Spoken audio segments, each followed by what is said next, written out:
Hello everyone, and welcome to our first and only episode of Crazy Compounds Mystery Molecule. I'm your host, Lauren Chu, and joining me this wonderful evening is an expert on today's molecule, Dr. Megan Ostrick.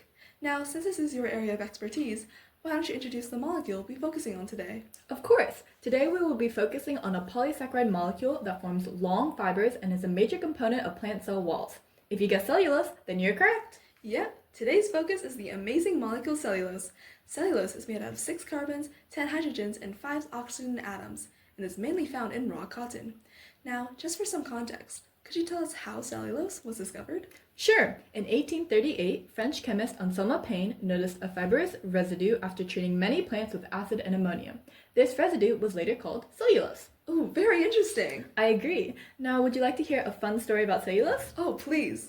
In 1845, in a kitchen in Switzerland, a man named Friedrich Schonbein was once again experimenting in his kitchen, much to his wife's dislike.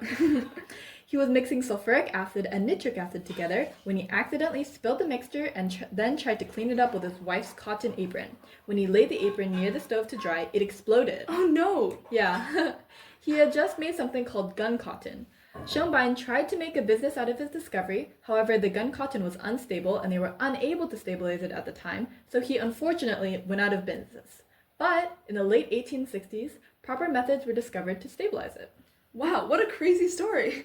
Now, I'm sure we all know the different uses of cotton, such as in our clothes and towels, so can you tell me about other ways cellulose can be utilized? Oh, definitely. Now, there's this process called the viscose method, where cellulose is mostly insoluble. It can be dissolved in alkaline solutions, which, are solutions with a pH over 7, of carbon disulfide to form cellulose xanthides.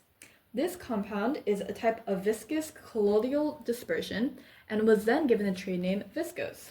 To clarify for the people watching, viscous colloidal dispersion is a mixture of small solid particles that are dispersed in a liquid medium, and thus the resulting mixture has a very high viscosity. And it's pretty amazing, because scientists have discovered a way to turn this compound into rayon.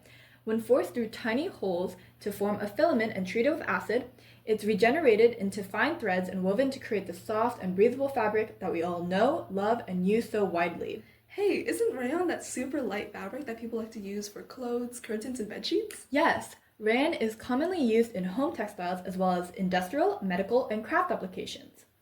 People use rayon to make tire cords, surgical wraps, and even incorporate it into art due to its affordability. Now, just like rayon, cotton has been used for such applications outside of home textile. Wow, cellulose seems like a pretty awesome molecule. It might be my favorite starting today. I completely agree. Cellulose is just such an essential molecule in our everyday lives. I don't know how the world could function without it. I'm so glad I could come onto your wonderful podcast and inform the people watching about this exceptional molecule. Well, I thank you, Dr. Ostrick, for coming out and telling us all about it. Thanks for watching, folks, and stay tuned for the next episode of Crazy Compounds Mystery Molecule, coming to you never.